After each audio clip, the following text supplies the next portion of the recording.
So yeah, this is our capture session. First up, probably not heard of him, but the professor at the University of Sheffield in carbon capture is up. So it's John Gibbins first, and probably the reason we're all here. The director of the UKCCSRC. So, to you, John. Okay, I'm sure you know how to work it. Okay, thanks very much, Sinead.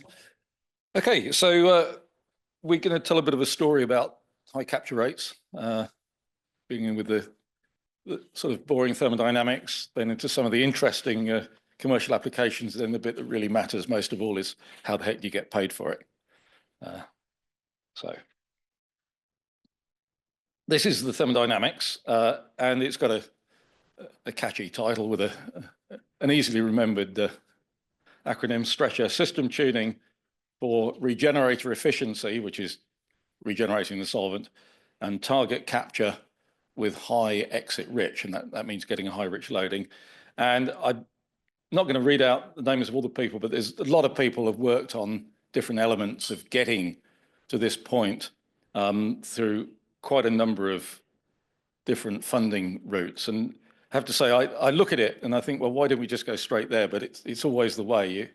You spend a long time thinking about things, and only in the end does it seem to become simple.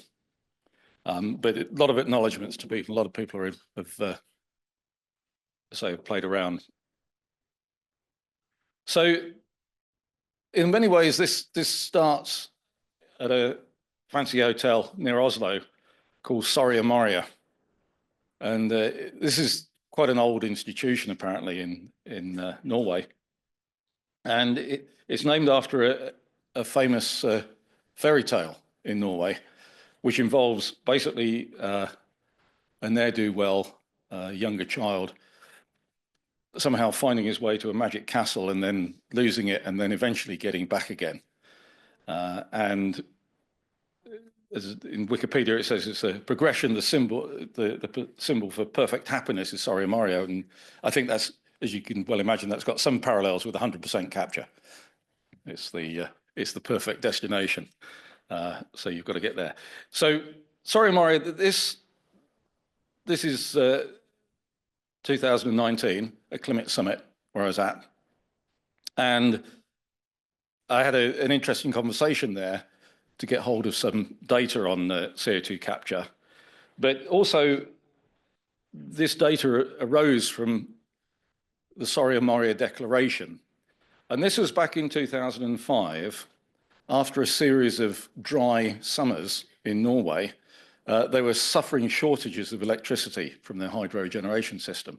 And of course, Norway's got plenty of natural gas. And people said, well, why don't we just build some gas-fired power plants? But they were quite sensitive to CO2 emissions. And there was a debate between the various political parties about what they would do. And in the end, they decided that they would build new gas-fired power plants, but build them with carbon capture and storage. And the then PM said, this is like the Norwegian moonshot. So 2005. So the result of the Norwegian moonshot wasn't any power plants with capture. It started to rain, and they also got links to Europe as well, so they could get German coal-fired electricity, as it was then at the time, in to keep them going during the summer. But they did produce some feed studies on gas-fired power plants with CCS. And the top one of these is Kørstad, and that was a study that was done by Bechtel, and it used MEA, and it was open access. And the conversation I had at Soria Moria was with somebody from Climate saying, could we please get this feed study published, because Bechtel don't mind, and we just need the permission of Climate to do it.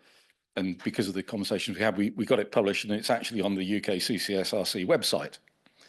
Now, because that feed study was available, it could then be used again by Bechtel when DOE were looking in about 2018-19 for feed studies on combined cycle power plants, and a pretty similar project. The concept was upgraded for a gas-fired power plant in the US. You can sort of see the picture of it for what it's worth. And that went in as a feed study. And then on the back of that, Stavros Mikhailos is, hold your hand up, Stavros. Yes, this gentleman here did some studies of high capture, and I have to say we actually got really high capture at one point because we didn't realise that we were putting in double the number of absorbers. I think it was, wasn't it, Stavros, for a period? Yeah, but that was actually quite interesting. It got us to an interesting point. But anyway, I'll just give you a bit of background of how you're actually capturing for people who aren't familiar. Sorry for those who are. We're going to see if I can get a laser pointer here. Sorry, I can't see the mouse. No.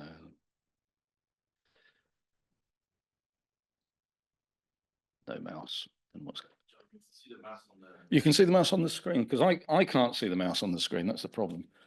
And I'm trying to get... Okay, all right, well, I can try.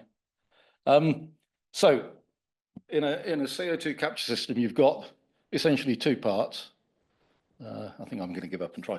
On the left, you've got the absorber, where you're contacting liquid that will pick up the CO2 with the gas containing the CO2. The gas is flowing upwards, the liquid's flowing down, and the absorber, a cylinder with corrugated stainless steel packing in it to give you lots of surface contact area. And we're looking at a small example there. These units can be 10 meters or more in diameter on a full-scale plant. So that's the absorber, and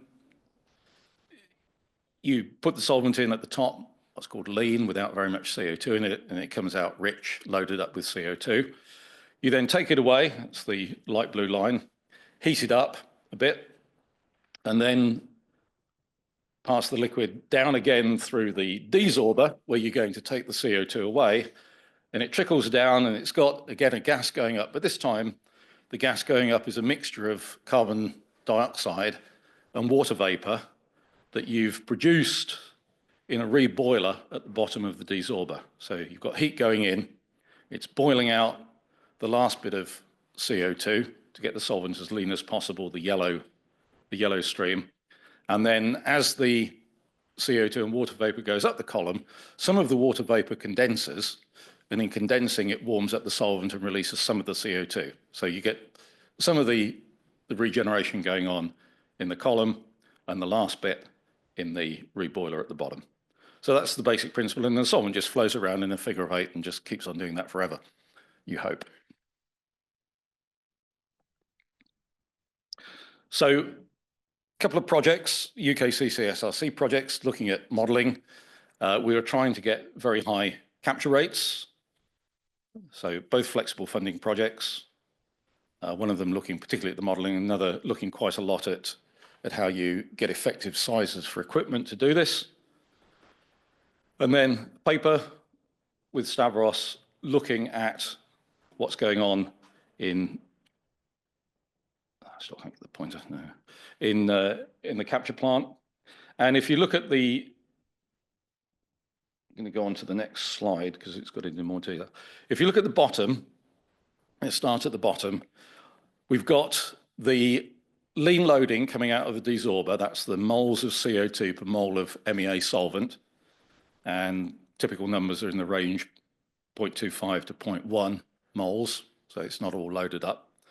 And then on the y-axis, we've got the energy. It doesn't actually, it's not labeled, but it's in gigajoules per ton of CO2. And a pretty good number is around somewhere between 3.5 and 4, depending on what you're doing. And you can see that we've got different pressures that we're operating the desorber at. So 1.5 bars to 2.4 bars. And in all cases, you have what we've called a baseline region, where as you make the solvent leaner and leaner, you don't get any increase in energy. And I think you can imagine that generally you want the solvent to be as lean as possible. The leaner it is, the more affinity it's got for CO2 in the absorber. But then everything's going well, but then you come to a point all of a sudden where the energy starts to go up dramatically. And we call that point the inflection point, and then after that, the exponential region. And you can put in more and more energy, but you really don't get the solvent much leaner. So that basically says you want to operate at the inflection point if you can. Now, what's going on there? Well, if you go up to the next graph, this is looking at the ratio between water vapor and carbon dioxide. And you can see that in all cases, at the inflection point, you've got a similar ratio between CO2 coming out of the reboiler and water vapor. And so you're reaching some sort of a limit. And the reason that's giving you higher energy is that's translating, if you go down to the top graph, to a higher ratio between water vapor and CO2 leaving the top of the absorber. And the water vapor essentially represents a lot of energy. You've got the latent heat of vaporization of the water. So you can see a very small increase until you reach the inflection point. And then after that, you just start pushing water vapor out the top. And effectively, you just turn your desorber into a kettle, boiling off water for very little extra gain. So that's the situation. And we saw this graph and we observed the inflection point. We kind of observed what was going on. And that got us to a certain point of understanding. We then had a project called Focus, flexibly operated capture using solvent storage, which Mathieu will tell you a lot more about.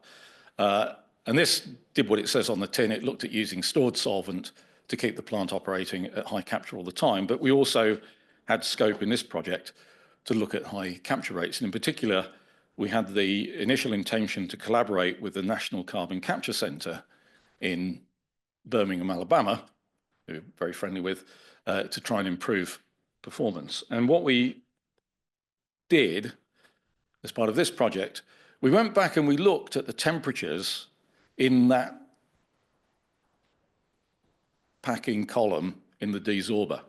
So on the left, we're going from the sump, the bottom, on the right up to the top, as we go from right to left. And then on the vertical axis, we've got the temperature distribution as you go. So you're starting hottest of all in the sump, in the reboiler, and then the temperature drops towards the exit, but it drops in different ways. So if you're at a high, relatively high lean loading, which is the baseline region, you don't, if you remember, you don't have very much water vapor with the CO2. So that condenses pretty quickly. The temperature drops, it reaches equilibrium with the solvent coming down, and then you get this flat line at the bottom. If you're in the exponential region, you've got a lot of water vapor, and in fact, it all basically just carries on going until you condense some of it at the top. But you can see that the temperatures for some of those curves in the exponential region never get down to the inlet temperature, and that's representing this loss of energy that's given you a high energy penalty. And then, of course, you've got the Goldilocks solution in the middle, where you just reach the temperature at exit, and you keep a relatively high temperature all the way through, more or less linear. And that's kind of what you'd expect. As I say, we didn't predict it, but when we saw it, we recognized it. But also, that particular set of characteristics suggests an obvious way to see when you're at the inflection point, which is look at the temperature in the middle, because it's not a subtle change. It flips from basically low to basically high, and with the right value, the value you want in the middle. And we thought, well, that's a bit too good to be true. But then we went to NCCC. They had done, because they DOE funded, they got lots of money, they'd done a very extensive test matrix looking at the performance of their unit. They weren't trying to optimize it particularly. They were just trying to cover lots of different conditions. They didn't, by and large, actually get good performance because they didn't get the right conditions in the desorber and the absorber at the same time. But they did have a load of data for the desorber, and what do you know? It looked exactly the same. And the trends for lean loading and everything else followed. So we got pretty convinced that this was actually a viable method. So if you want to optimize the desorber, as I'm showing, going back to the original diagram, essentially you can look at three temperatures, bottom, middle, and top in the desorber, and you try and get the middle temperature midway between the top and bottom. And then that will optimize the desorber by operating it at the inflection point.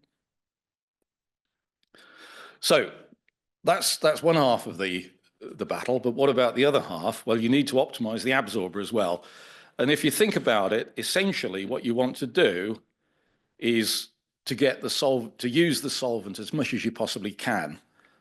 So you maximize the amount of CO2 per unit solvent by using just the right amount. And you can measure the exit CO2 concentration.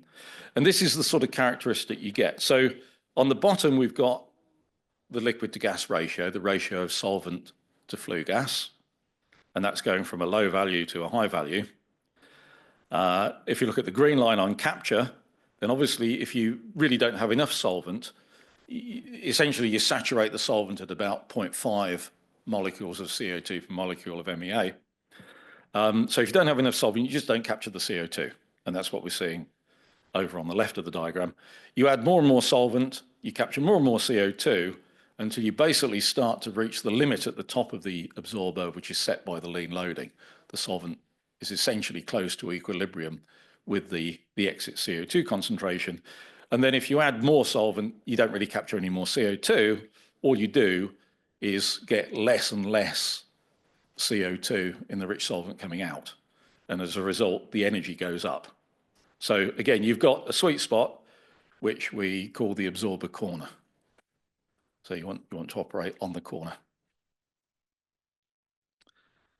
And then finally, I've said we've got methods for setting the desorber inflection point using the temperatures. That's pretty good.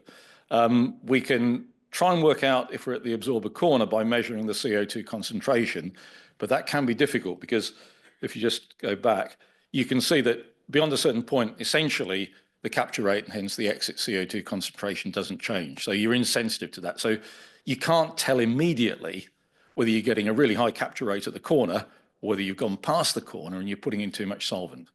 So it's actually quite useful to be able to measure the rich loading directly and check that you haven't gone too far. And it's also a useful check to be able to measure the lean loading.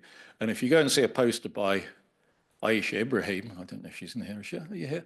Oh yeah, sitting at the back, I might have guessed. So Aisha's, wave your hand again, Aisha. Yeah. So Aisha's got a poster describing how you do this, essentially using density and then ideally some other properties. So that's the next stage. And we've demonstrated this on a smaller scale unit at Turk.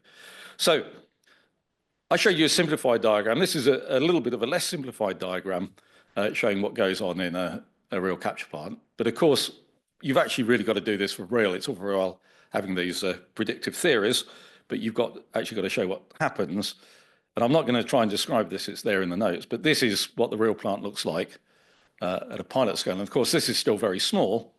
This is a 40-ton-a-day pilot plant in Guangdong in China, which we got access to for 3 weeks, thanks to DESNZ and FCDO project called Cogent Capture Operation with a greater economy for net zero targets. And we're working with our partners in the Guangdong UKCCSRC Centre that worked with for about 10 years. And Felix Chung is there in looking at the control screen for the unit. Just a very quick orientation. This is the power plant. It's on 2 very clean 1,000 megawatt supercritical plants. These have got single reheat. They've built some next door to it now with double reheat. They'll be just about finished. It's down in the south of China. It's a nice place to visit in winter or spring. And potentially they could have storage offshore in the Pearl River Basin. And then the circle is the capture plant. It's taking flue gas that's going through the seawater scrubber next to it that dwarfs it in scale. This is the unit as it was built. Bottom left-hand corner, we've got the site in April 2018. And then the rest of the pictures is when they opened it in May 2019. And if you can just look at the pictures of the fellows in the white shirts where the fireworks are going off, the tall one is actually Ibit from DESNZ, who was the one who suffered most when in the enthusiastic fireworks. So built this unit very quickly. We went out there in August, showed them the theory. The guy on the right is Wei Ming, the operator. On the right picture, that's the reboiler. It's a vertical reboiler, so you've got the solvent comes in through the pipe at the bottom, splits into multiple parallel pipes in that vessel that we're looking at, and then on the outside there's steam that's condensing and providing the heat. So that's the reboiler. This is at the end of 3 weeks of practice and general messing about. this is Weiming pointing to the light blue line between the other two lines, and that's the middle temperature. They had 2 packing beds in this unit. They had a thermocouple between the two, thermocouple above and below. And by messing around with the steam supply and the flows, he could control it there. And then these are the sort of results you get. So we're looking here at the blue line is the pressure in the desorber, and it's fluctuating because the reboiler is actually surging a bit. It's a characteristic of it. But nonetheless, the capture rate, which is the pale line, is getting up to in excess of 98% of the CO2 going in. And the energy is something like 3.6 gigajoules per ton, which is pretty good for MEA. And that carried on for about 6 hours. And then Weiming had to go for his dinner. You don't mess around with Chinese people in dinner. And we, at that point, didn't have the funding to run 24/7. And we did find if you left this unit on overnight and at other times, it would foam if it wasn't controlled. And you build up foam in the desorber and then it wouldn't work. But you could always get it going the next morning if you let it sit quiet. So far what we've got is high rates of capture. It says 50 tonne a day, but it depends how much CO2 you've got in the flue gas, but 40 to 50 tonnes a day. We think we've shown that you can use this method on something that's fairly close, at least in concept, to an industrial plant, but obviously a lot smaller. We can do pretty precise liquid control to the absorber, but it would be better if we had Aisha's measurement method. And there's some evidence here that says 95% capture is an unreasonable target for commercial plant. And we've got some good working relationships for future work. One of the things we needed to do is keep the solvent clean.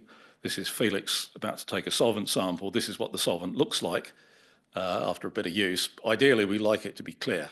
So we need to reclaim to keep it clean. So the next phase that we have a proposal in to look at adding loading measurements, implement reclaiming, and then get Weiming and a few of his mates to keep it going for 100 hours. I really say it's absolutely an art collaborating with Chinese people on a pilot plant, because you have to arrange, if you're changing conditions, you have to arrange for all of the changes to be somewhere where you can leave it for meal times. You just can't negotiate meal times. So there's always something that has to happen.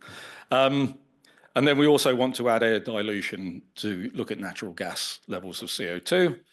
And then phase 3 might do is add solvent storage and then run for 12 months, ideally connected to a flexibly operated gas plant, and keep capture going. And then finally, just this is the basic capturing. You've got lots of other things to do. So just an acknowledgement to colleagues, many of whom are here, people looking at lots of different things, mainly to do with the ancillary tasks such as measuring solvent composition and reclaiming. And then finally, the last one, Kodak, Lucas at the back there, is looking at how you not only capture 100% of the added CO2, but using the same sort of principles, you can capture CO2 from air for the same regeneration energy penalty, because it basically, if your solvent's good enough to get you down to 100%, actually it will also pull CO2 out the air. So that's taking things on. Okay, so we've got, you said questions, but I think unless anybody's got any really burning questions, I think we'll just carry on. No, good. Okay.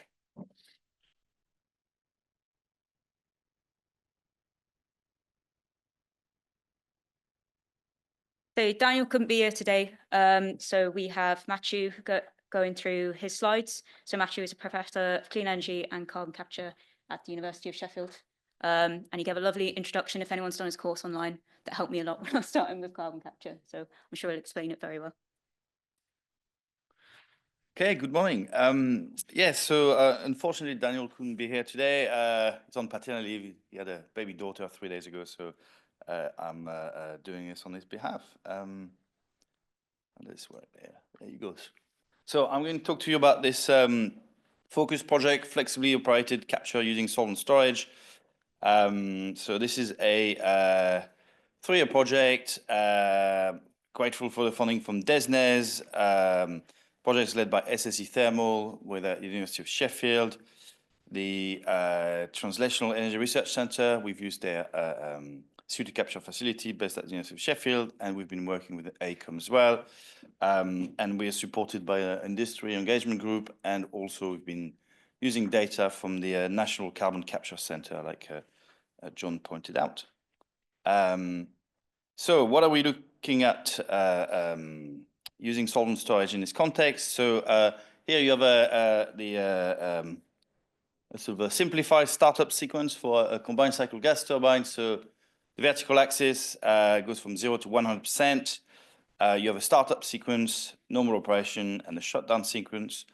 The red line is the gas turbine load. So you start your gas turbine up to 50% of its load. You get 30 to 50% of its load. You get it spinning, you get running, things are warming up. And then when your boiler, your heat recovery steam generators and temperature, and everything's sort of warmed up nicely, you start the steam turbine. And at the end of your sequence on the right here, you can shut down your gas turbine first and your steam turbine. So what are we interested in this project? Effectively, you know, if you're going to go through the effort of capturing up to 100% of the CO2 from your power plants, combined cycle gas turbine, in the end, if you want to go to zero residual CO2 emissions, you also have to go after your startup and shutdown emissions. So the next table shows you over a 12-hour operational period, the contribution to startup and shutdown emissions to the total amount of CO2 being emitted during that period. So the capture rate for normal operation is 95%. And for example, a hot start would give you 2.5% of the total CO2 emissions during that period.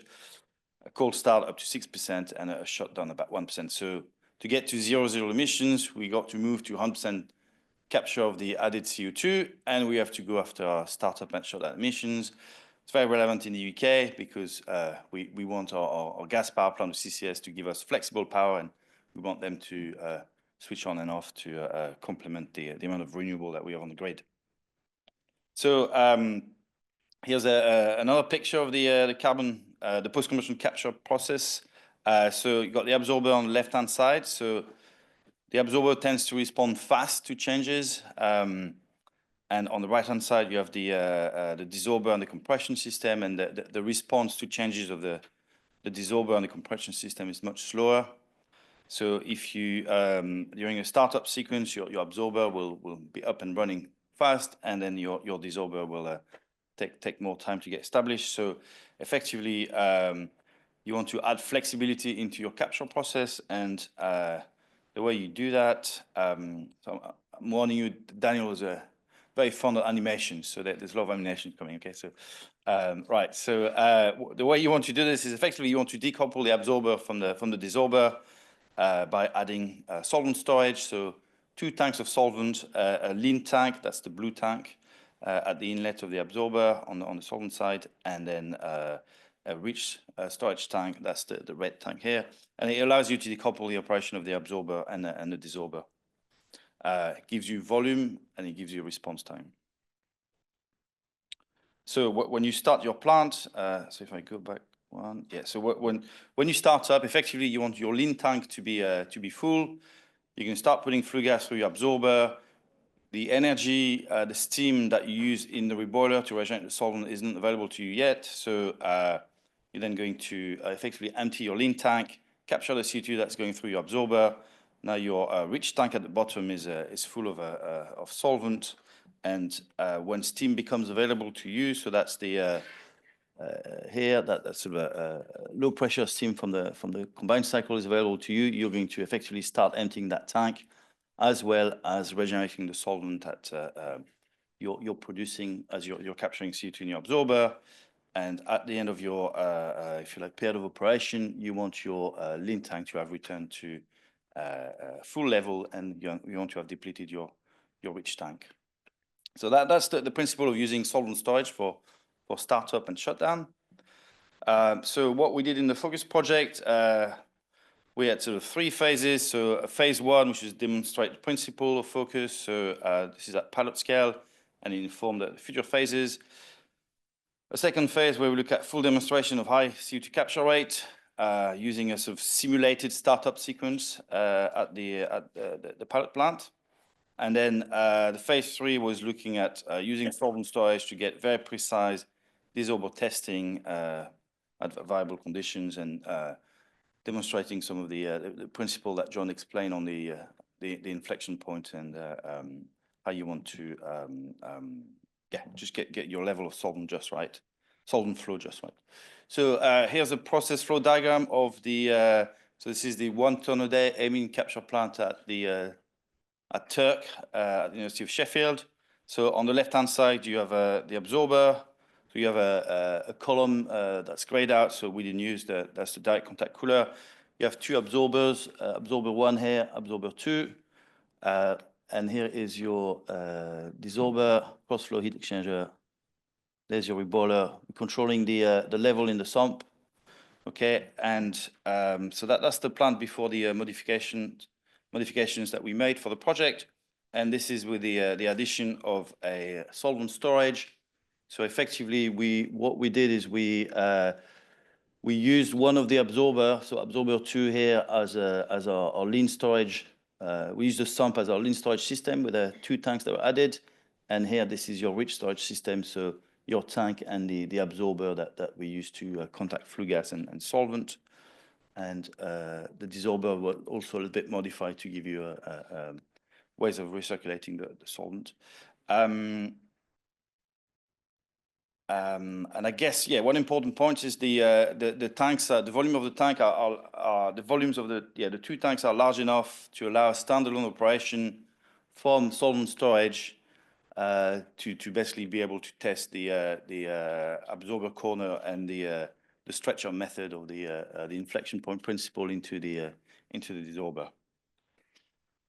So what I've got next here is so one of the first startup sequence that we did. So in phase 1, so the top diagram on the vertical axis. So you have the absorber outlet CO2 concentration. This is the black line. Okay, so we started our plant effectively with flue gas, putting flue gas through the absorber. So that's the brown line here. And after a few minutes, we effectively started the solvent. So that's the blue line here, the solvent flow rate, operating from lean storage.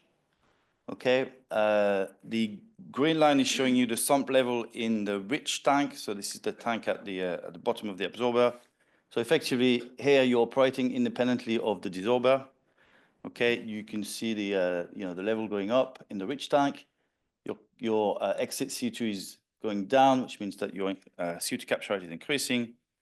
Here there's a little spike, so that's when we're switching from operation from storage to running the desorber.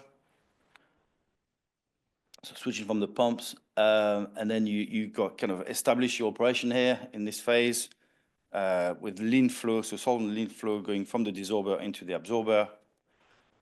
And now this is the regeneration phase of the rich solvent. So your solvent's been stored during the startup sequence, and during normal operation, you will do additional regeneration to effectively empty your rich tank and refill your lean tank. The level in the sump in the absorber is going down accordingly. You do that for a period of time, and then you return for normal operation. So we kind of prove the principle. One other thing to point out is that the capture rate at the start isn't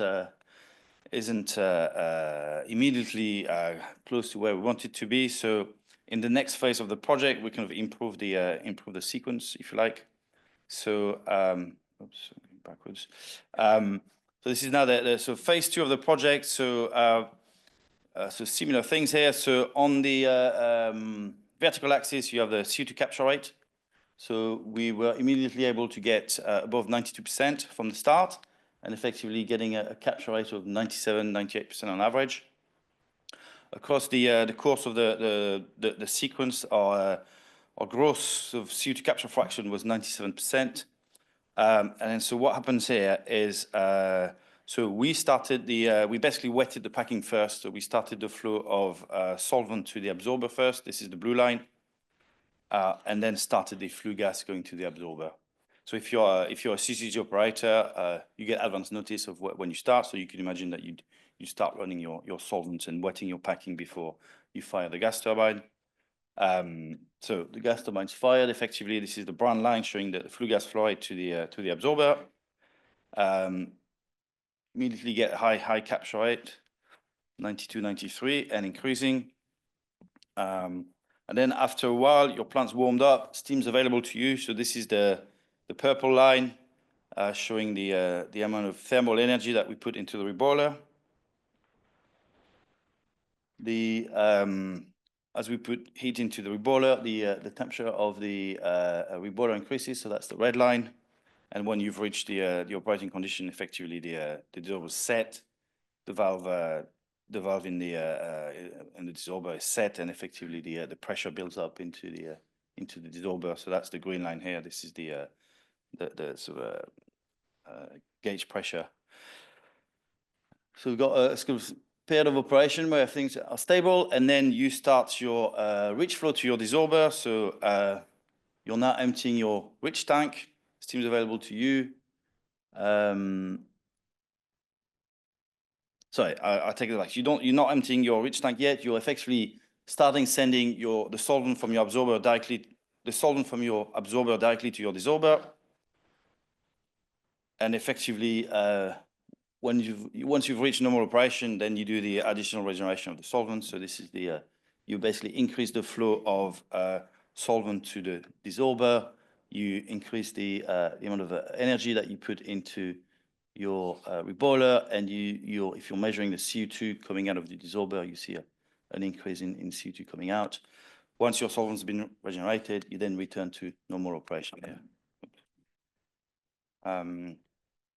Here what you have is a diagram showing you the temperature profile in the absorber. So this is the bottom of the absorber, this is the top. Going through the same startup sequence. One of the thermocouple is faulty, so ignore this line here. But effectively, what this shows is that if you can establish your absorber temperature profile, that's when you can get your capture rate pretty high. So we think that in the future we could do this again, starting with a warm solvent and basically be able to chase those kind of residual emissions that we weren't able to capture on this occasion. So yeah, so that's one of the things that I think we'd like to do next, show that you can actually get to 98, 99, 100% capture from startup. Okay, and this is the phase 3 of the project. So I'm not going to spend too much time on this. There's quite a lot here, but basically the key message is that you can run with a low lean loading, high pressure in your dissolver, which is the data on the left-hand side. Or you can run with a high lean loading, a low pressure. So this is kind of high capture, and this is sort of close to 100, and this is probably 95% capture. And once you've, that's what John was explaining earlier, once you've kind of got your dissolver temperature profile established, and the middle temperature in the dissolver is where you want it to be, effectively the energy that you put into your regeneration is, once it's corrected for the heat losses from the plant, effectively the energy of regeneration for very high capture is similar to 95% capture. So at the 1 ton a day scale, and this is also what we saw at the 50 ton a day scale, there isn't a difference between the energy of regeneration for 98, 99% capture and 95% capture. So that's quite promising. So the next phase in the project, we use what we learned from the test campaign, and effectively we looked at real plant data. So when you have a startup sequence in your CCGT, you effectively have a steam that you're producing that isn't of quality enough to be producing power. So you tend to, you don't put it into the steam turbine, and you will dump it into the condenser if you don't have carbon capture. Well, it turns out that if you have carbon capture, that steam is perfectly good for going into the reboiler. So we were trying to establish how much of these early steam or late steam is available to you during a startup sequence.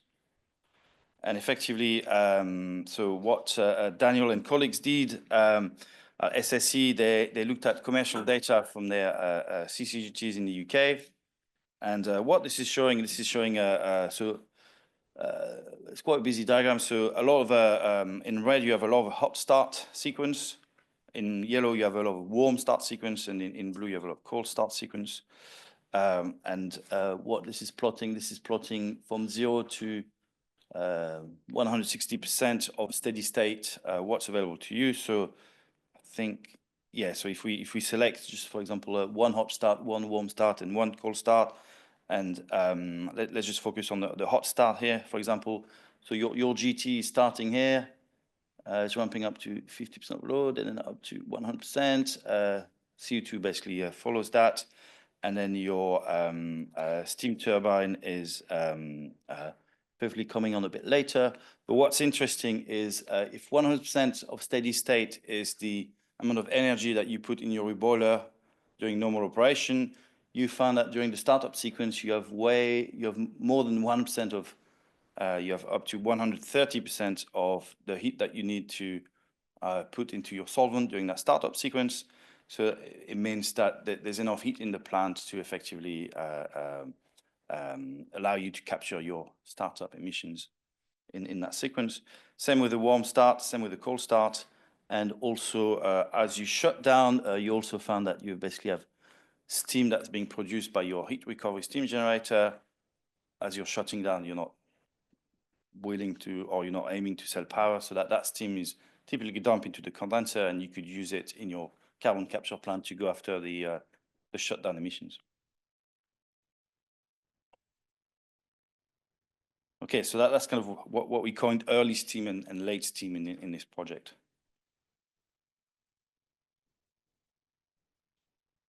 Okay, and then so if you do the sums, if you look at the amount of solvent that would be necessary to capture all your startup and shutdown emissions. So if you don't have early steam available to you, these numbers show the our percentage of the your solvent inventory. So if you imagine that your solvent inventory is 100% for normal operation of carbon capture, for a hot start, you would need an additional solvent inventory of about 90%, and for a cold start, about 350% to capture all the startup emissions if you didn't have early steam. But with the use of early steam, that inventory is drastically reduced. So the key message here is if you look at the number for cold start with the use of early steam, so it's about 50%. So by having half of your solvent inventory, you can effectively eliminate all your startup and shutdown emissions in a commercial CCGT with post-combustion capture. So if you do the sums, you'll find that it's a kind of small investment to be able to chase those residual CO2 emissions.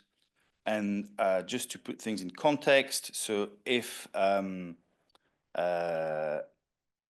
steam is available to you, but you don't have solvent storage, we think you can capture 70 to 85% of the CO2 during your capture sequence. So with a kind of the addition of rich in solvent tank and half of your solvent inventory, you're able to get that number to potentially up to 100%. Okay, so I think that's the end. We had a paper at GHGT, so if you want to find out more, I encourage you to go and have a look at the paper. What's nice in the paper is that we actually describe the startup sequence in a bit more detail and that I've been able to do here. And that's it. Thank you very much. And yeah, you can download the paper here. Any questions, I'm happy to answer during the Q&A. Thank you.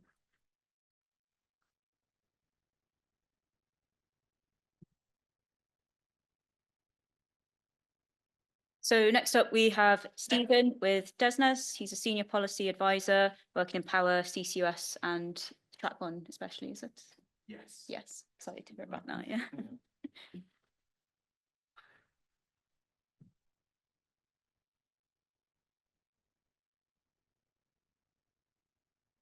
There we go. Got it. Hi all, good to be with you today. So yeah, my name's Stephen Glenville. I'm as I say, policy advisor for DESNZ. So I've been with DESNZ for about 3 years. My role within DESNZ is a design lead for the dispatchable power agreement. So yesterday we heard from Ian Hunter talking about the NZT project. So that's the first CCUS project that's reached financial close, and that reached financial close on the basis of a dispatchable power agreement. So this is the first, if you like, of the government's business models. We call them a business model. It's a contract, right, that incentivizes the deployment of CCS on gas-fired power stations. That's coupled with the NEP, Northern Endurance Partnership Transport and Storage Network, separate contract altogether that deals with that. So yeah, my role has specifically been the design and the negotiation of the business model for the capture of emissions from that gas-fired power station, new build gas-fired power station.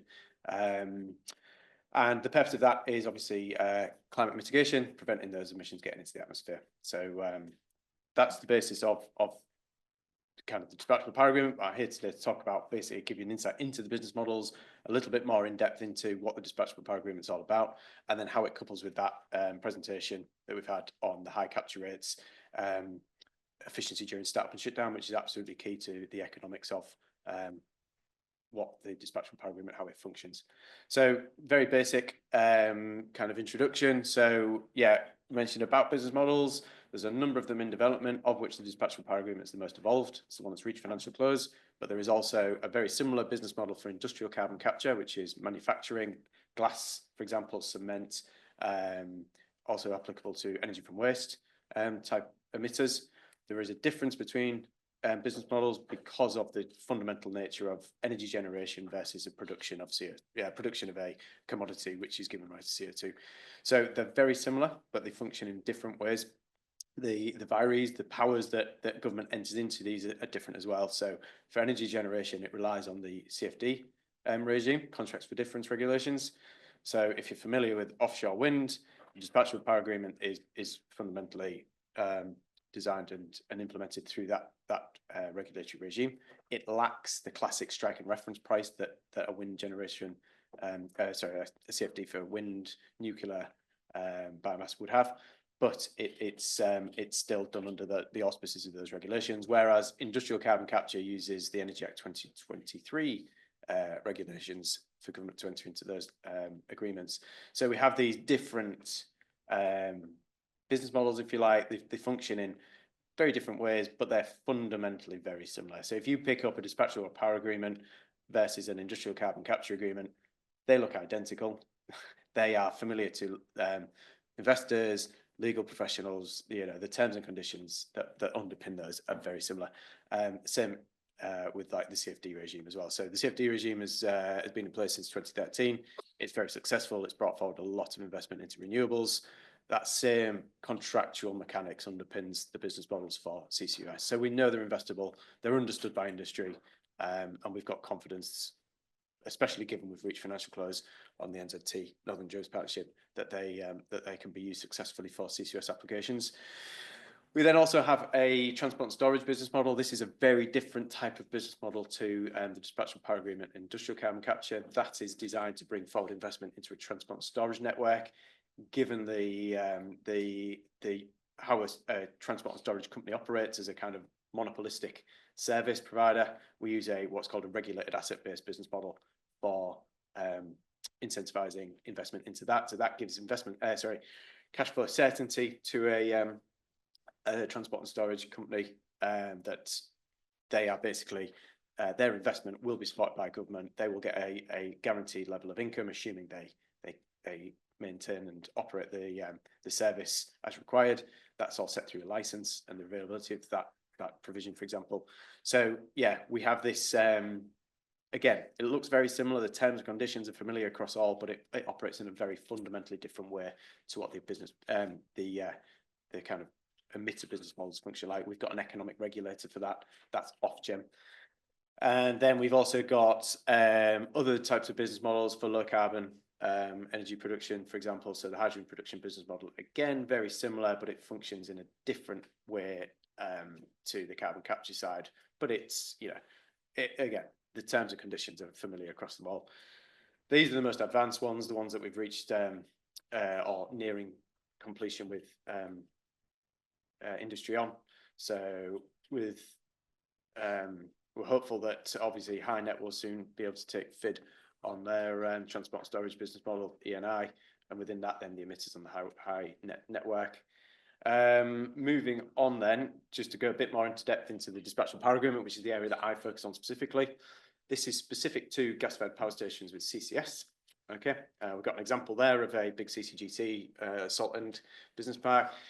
That currently does not have CCS on it, but it's the, that's the scale. So these are large scale, large combustion plant, 100 megawatt electrical output minimum. So that's at least 300 megawatt thermal input. So these are the big, chunky generators. We want these to play a meaningful role on the UK electricity system. We support new build or retrofit alike. So it's agnostic as to the type of plant. Increasing energy demand, we need both new build generation and conversion of existing plant to meet those projected increases in electricity production or demand, should I say. Hence why, yeah, we're agnostic as to the type of project that comes forward. Picture there is the dispatchable power agreement. That's the live version of it. So 1,000 pages of terms and conditions, which fundamentally support a subsidy payment calculation. But within that, you've got, how a project will commission, what it does, what is necessary to show that it is meeting the terms that it has entered into negotiations with government on. Then we've got all like the qualifying change in law provisions. So, for example, these are 15-year contracts. So within that time, regulations may change. Industry needs and investors need protection, certainty that what they're entering into now is still going to be the case in 15 years' time. For example, termination rights. For example, let's say there could be there's a range of scenarios where the contract could be terminated. For example, how the project interacts with the transport and storage network, availability of that pipeline, constraints, capacity of it, such like. So that's why we've got these very complicated contracts that are fundamentally inspired by the CFD regime, but they're obviously tailored to be specific to CCS. So yeah, that's what we're looking at, and this is purely for the emitter side. This does not, it stops at the battery limits of the facility. Okay, so it doesn't then go into the operations of the TNS network. That's dealt under the Transport and Storage Regulatory Investment Business Model, or the RAB, if you like. So this is very much just governing the subsidy payment regime that goes into support carbon capture deployment. So stepping back, why do we do this? Why is government taking this approach? So the carbon price on its own is insufficient to drive that change in behaviour necessary to deploy carbon capture, hence why the subsidy mechanism is used. And that is basically filling in the missing money gap necessary to allow projects to build a generating station and then fit it with carbon capture. So the TOTEX of what is necessary to build that capture asset is what the DPA, or the industrial carbon capture business model, is seeking to fulfill.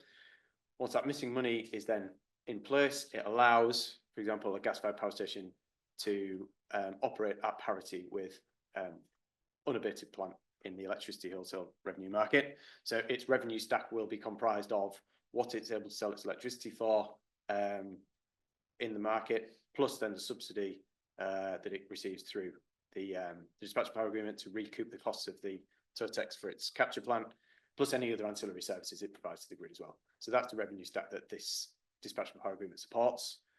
And fundamentally, we heard from Ian yesterday that what this is seeking to do is displace unabated plant in the merit order, so the price-based merit order, such that a dispatchable power agreement supported generator dispatches ahead of the unabated fleet of gas-fired power stations, but behind lower cost, shorter marginal cost generators such as renewables, nuclear, biomass. So it's a mid-merit operating model. So the DPA in a nutshell supports the payment mechanism, right? So the payment mechanism is absolutely critical to it. That gives the return on investment to deploy carbon capture. So what happens is a project enters into negotiations with the government. It achieves financial close on an agreement. It then goes away and builds the facility. So procures, develops, and establishes that facility.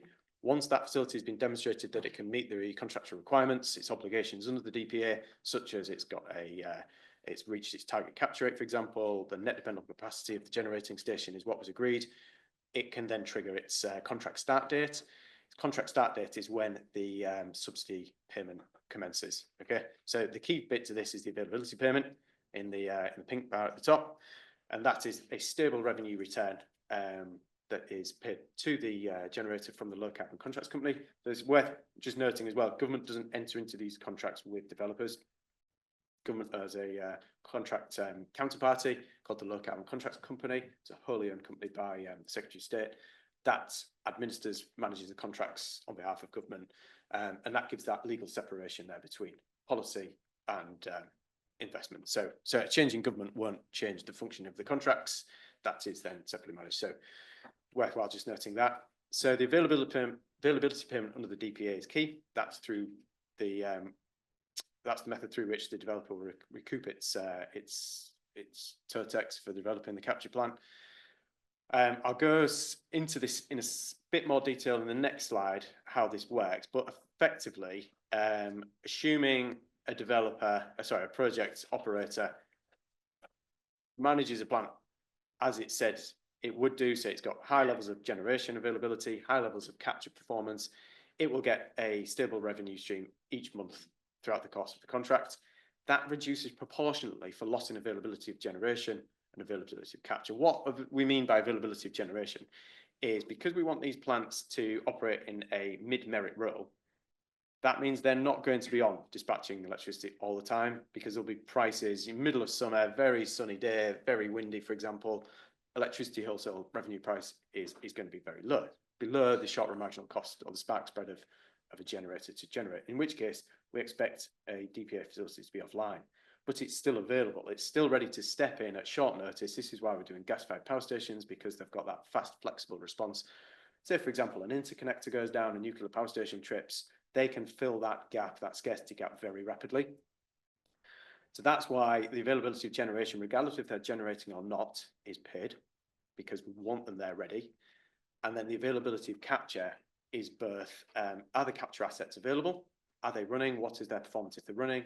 If they're not running because there's no need for the generation, what would they be doing in the absence of that requirement to generate? So it's it's this combination of both availability of generation, availability of capture is absolutely key to this. They reduce proportionally. So say, for example, the facilities capture assets aren't performing great, it's getting 80% capture. The payment mechanism will reduce proportionally for that loss of availability of the capture asset performance, if you like. So it should be stable, assuming the operator is managing the plant well, getting good levels of performance, it can expect its subsidy payment to stay pretty static. We then also have a couple of other components to this. So the net dependable capacity is the what is the generator potential of the site minus the parasitic load of the capture asset. So what can it provide to the grid, for example, and then the TNS capacity charges. So what that means is obviously there's a cost to using the transport and storage network. So the TNS operator needs to recoup it needs a cash flow basically from its users. So because of the nascency of the CCUS program and the costs of it, that can't be fronted at this stage by a developer. So this is a pass-through cost from the TNS transport storage company operator through to the generator, which the generator then passes back to government, and that cost of using the transport and storage network is subsidised. So that is ultimately borne by the consumer. And these components form what's called, they're the multipliers, if you like, which is multiplied by the availability payment rate, which is akin to the strike price, so the pound per megawatt that government have entered into with the developer to construct and operate the capture plant. Very happy to take questions on this. It is quite complicated afterwards. So the availability payment basically is the bulk of the subsidy payment. And then Ian mentioned yesterday that the contract has a mechanism to correct the merit order such that a DPA supported generator is always encouraged or is always able to generate ahead of an unabated plant on the price-based merit order, such that it basically trues up in certain scenarios where you've got a very high fuel cost and a very low carbon cost. It will true up that such that its short-run marginal cost remains below that of the most efficient unabated plant on the GB network. So that is Keadby 2 at the moment. So the DPA works such that it puts a DPA spotted generator ahead of Keadby 2 in the dispatch merit order.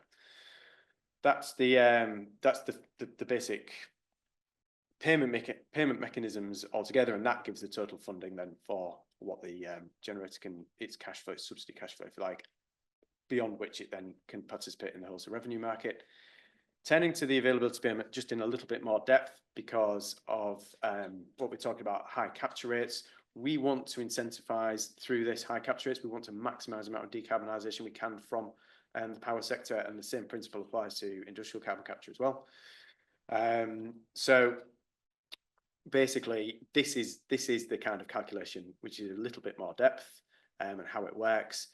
The availability of generation is basically a generator has to declare to Ofgem what its availability is like to generate. So that's a very simplistic figure that we take out. So if it's 100% available, the monthly calculation is 1 for AG. Say, for example, its capture rate is 90% over that monthly period, its AC would be 0.9, and you can see then how the calculation works. Net dependable capacity would be, for at the end of TK, 742 megawatts, plus then the strike price, the availability payment rate, what has been negotiated with government per megawatt hour, per megawatt, not megawatt hour, per megawatt, and then we just add on the transport and storage fees as a consequence. So just turning to the availability of capture calculation in a little bit more depth, and what we talked about, the focus study. So the calculation for what the availability of capture or the capture rate is includes startup and shutdown periods. And the reason we include startup and shutdown periods is we want to maximize the amount of incentivize and maximize the amount of CO2 that's captured. If we carved out the startup and shutdown periods, you can see there is an incentive there to draw those periods out. And obviously we will be losing quite a lot of CO2 to atmosphere at that point. So that's why we take a very simplistic approach that the calculation looks at how much CO2 has been generated. So how much CO2 has been exported from the capture facility in the course of a month over how much CO2 has been generated by the generating station in that month. So it's a very simplistic calculation of capture rate. Ignore the other kind of complexity in there. That's fundamentally what that does. And we look at that over the course of a month, and then we spread that across each settlement period within the calculation. So obviously the electricity system operates in half-hour settlement periods. We just basically spread that kind of availability, it's not even availability, that capture rate, what it is, over each settlement period and sum it together. And that gives us our availability of capture for the generator. So if it's maintaining, it's got great solvent management, it's capturing high levels of CO2, it's minimizing its startup and shutdown times as far as possible, it will be receiving, or it should be achieving high capture performance. We cap it at 100%. And basically for any degradation below 100%, it reduces its availability of capture multiplier. So you can see there, it has a strong incentive to try and minimize its startup and shutdown periods and basically, minimize the amount of percentage drop it gets from 100%. So that the flexible solvent storage is one solution to achieve that. There are a couple of others out there as well, but it gives value for money and to develop it because it minimizes subsidy loss. It's good for government because it maximizes that decarbonisation that we're seeking to achieve per pound per megawatt that we're paying through the subsidy agreement. And that's fundamentally it. So that's it for the dispatchable power agreement. A very similar setup is designed into the industrial carbon capture business model. It works slightly different there in that we pay rather than a percentage basis.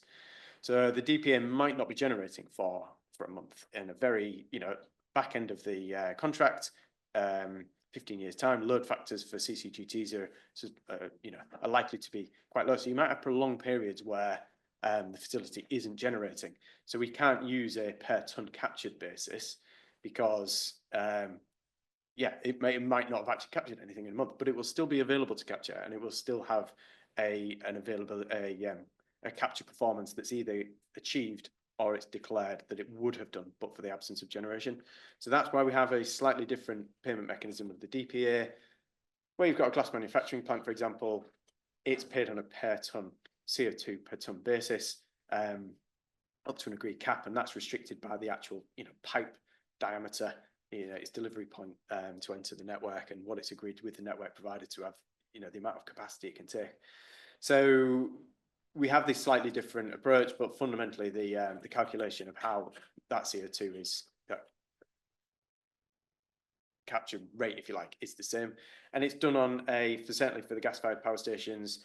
We look at CO2 generated through a calculation method because it's homogeneous fuel, it's consistent with its calorific value, and then we have metered CO2 output. So we've got fiscal metered approach, so Coriolis flow meter, gas chromatography on the concentration of CO2, and that gives you the metered output.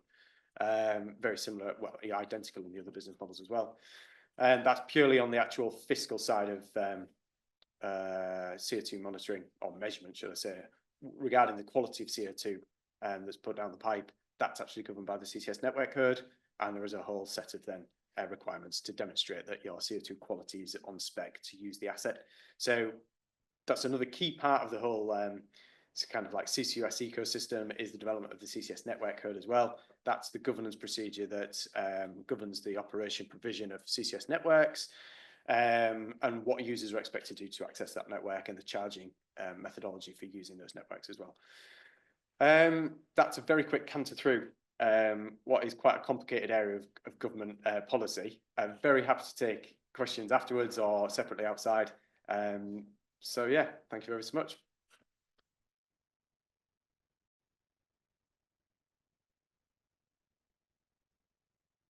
So if anyone has any questions, if the speakers want to take a seat, and we'll do a little panel if we have time.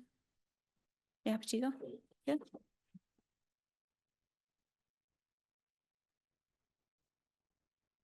So does anyone have any questions? Yeah. Question for Dennis. Okay. Yeah. The money that the low contracts company pays to the developer for the availability, the other thing, how is that funded? So the subsidy regime for low carbon electricity production is driven from the electricity supply obligation, so consumer bills basically. So within your domestic household bill and businesses that are not exempt, there will be a policy cost kind of percentage of that bill will be used to pay policy costs.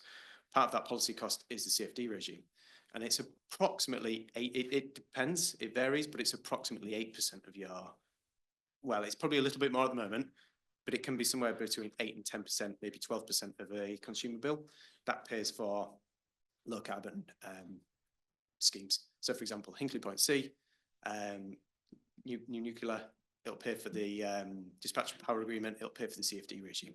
There are some other policy costs in there, for example, like the warm homes, is that correct? A few other little policy costs as well. So that's where it's driven from. That's the funding mechanism, the funding source, if you like. It will not pay for industrial carbon capture. So it's consumer bills only pay for, the consumer funding element only pays for electricity, low carbon electricity production. Industrial carbon capture is exchequer funded through the taxpayer derived revenue. Any other questions? Yeah. Maybe just more of a comment actually on the, and thank you for all the presentations on the high capture rate performance. My old friends from ARCA, now SUEZ Capturi, they did 3 lots of sort of real life testing around this, mostly bolt-on tests, although one was specific around high capture rates. One was the mobile test unit, the MTU, which is not meant to run at that speed. It's like driving an old car to see how fast it can go for a few minutes, but it does work. The Tiller facility in Norway is a much more, as you all know, much more detailed test unit, and that they ran some tests, 97 point something, 98 point something, with a best solvent mix that was very achievable. And also in terms of the SRD, in terms of the energy cost increase, very similar to the numbers you talked about, 5, 10, 15%. There was a certain point where we went non-linear, maybe above 98, 98 and a half. But other than that, really quite comparable. So that was, what it did tell them though, is that the operational envelope is much tighter. And they said they realised that all the work they've done so far was really like driving with one hand on the wheel. And you have to really control a lot of the mixing. And basically, you're getting away with it. You're being a bit sloppy. But if you're not sloppy, then you can achieve these things quite well. The other one, the easy one, was pre-refinery and doing some testing on SMR. And it wasn't the point of it, but they spent a bit longer doing some real-life testing. And of course, it's a dream flue gas, maybe for anyone messing around with amines. But that went up to 98.5% very easily. They only wound it down because they wanted to do this in Google accounts. But I just wanted to check. I think it was from that sort of real life testing, it really matched some of the data you guys have been talking about. Yeah, I think it's been tested at TCM as well on I think MEA, CISO1. So open our solvent where they've reported 98.5% capture. So I think, you know, yeah, it's the general direction of travel in the long run, I think. Yeah. And anything that's left at the back end is, you know, in a world where you're aiming for net zero, you're going to have to offset somewhere else. So you're even sensitive. If you think about the total system of going to these ways of emission as much as you can. Yeah, at the back. Ross Bryson from Disney. So my question is not. Our funding allocation round competitions assume utilisation of best available techniques, and from what you've presented today, your technical suggests that 97+% capture rates are quite feasible, quite achievable for a well-designed, well-operated system. In our conversations with developers and vendors, are they maybe being unduly pessimistic or even unreasonably pessimistic if they're suggesting that reaching even 95 is difficult to maintain in normal operation, or should that be what we are expecting? So, without knowing the specifics of the developers you're talking to, I'll make some general comments. One of them is that in the past, there's been a big emphasis on energy. And some technologies have intrinsically been quite good on energy consumption, but at a lower capture rate. I think possibly one example of that was sea capture, from what I've heard. So they could get good energy, but when you really tried to push the capture rate, it became difficult, absolutely difficult, or the energy went up. And that's just really reflecting a change in emphasis. You know, that in the past, people were looking at 90% capture as perfectly normal, and it met with the 80% reduction we had in the system until fairly recently. So I think that's one problem, that some technologies are actually going that way. But then there's something else which I've discussed with Stephen and people, is that you have a few problems with regulation. And one is, if you put in a number and you say, like, well, we'd like you to go to 100%. And then somebody says, oh, well, we've got to make sure that they go to 100%. Well, the problem with getting to 100% is you can only go down. There's no way you can go up. So you're kind of bound to go lower. And then you say, okay, so then people fight for 95% or 90%. And then actually, of course, at that point, if you're somehow exempt from the, if all you've got to do is to hit your target, that's all you do. So you've got this real difficulty in wanting to provide a continuous incentive to do better, while recognizing that you've got to actually be able to do it, and it's got to be practicable. You can't get closed down for just normal amounts of unavailability of the capture plant or something. So the DPA seems to sort of do that. I think it actually probably gives quite a good reward for incremental capture rate, so that's good. The other way to do it is just to, which Mathieu suggested, is just essentially have the cost of emitting CO2 be equal to the cost of pulling it back out the atmosphere. And then you can make an economic decision whether you operate your capture plant at higher rates or lower. But what I will say is that you've got to look on capture technologies and all these different things really quite objectively, quite carefully, because we're looking at high capture rates and how you achieve them, and that is something that you can you can get indications of. But it came up in the DPA. That's averaged over a month. Now, in the DPA, if your capture plant wasn't available, I guess you wouldn't have to run. So you could miss out times of failure. But if you've got something like an energy from waste plant that's going to be running anyway, the availability of the capture plant to operate is also an important factor. And your average capture rate is no better than your sort of peak capture rate, or whatever normal capture rate, times the amount of time that plant is running. So you also need to look a lot at things like, in particular, can you reclaim the solvent, keep it clean and keep the plant operating? And that's just as important as the capture rate. But obviously you can't get a high capture rate unless you're capable of that when the thing's operating properly. But there's an awful lot going in there. And I think as I say, when you look at these technologies, some of them, sometimes it'll be people just leaving themselves a bit of wriggle room so they can actually operate and they won't get sort of hit by unreasonably high demands. But some of it is that they'll have optimized for different things. And a lot of capture technologies do, I think, membranes do it as well, really. Go back and they'll give you low energies, but they won't give you high capture rates as well. It seems that amines probably can actually get up there, or some amines anyway, get up there without excessive energy, but it's not guaranteed for everything. And the key thing for amines actually still is, can you operate at a high enough pressure and temperature in the desorber? That's the key to getting a low left-lean loading. And the caution to that is, can you manage thermal degradation under those conditions? And we think you can, but as I said, we want to run for a year and show that you can. Yes. Maybe I can add something here. You know, given where we are now, I think, you know, either it was by design or by coincidence, but I think, you know, so 95%, which is what the permitting requires you to in terms of design, design being the keyword, I think it's just about right. It gives you that wiggle room, and then you have the financial incentive to,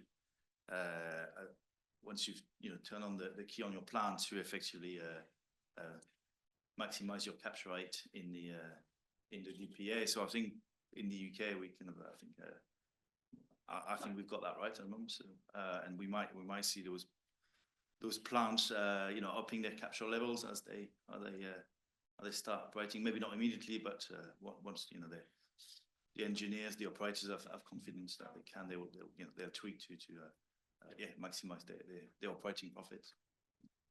So yeah, it's a good system also. Yeah. Yeah, we have another question. Thanks for the presentations.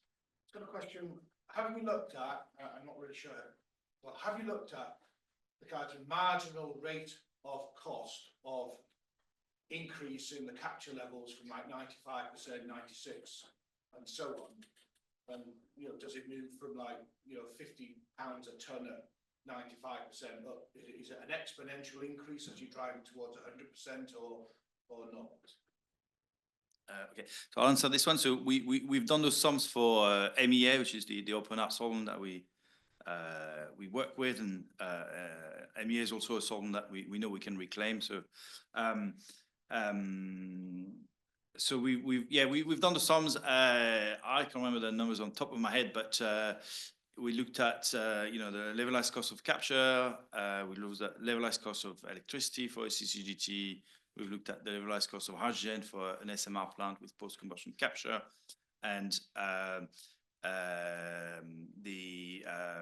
you know, the increase going from 95 to 100% of added CO2, which is 99.7 capture on a SMR absorber or 99.2 on a CCGT absorber, is a few percent. I think it's 2 or 3%. So you can back calculate the marginal cost from that, but I think at the end of the day, the marginal cost is lower than the cost of, if you like, removing it from the atmosphere. So yeah, it kind of makes sense to do.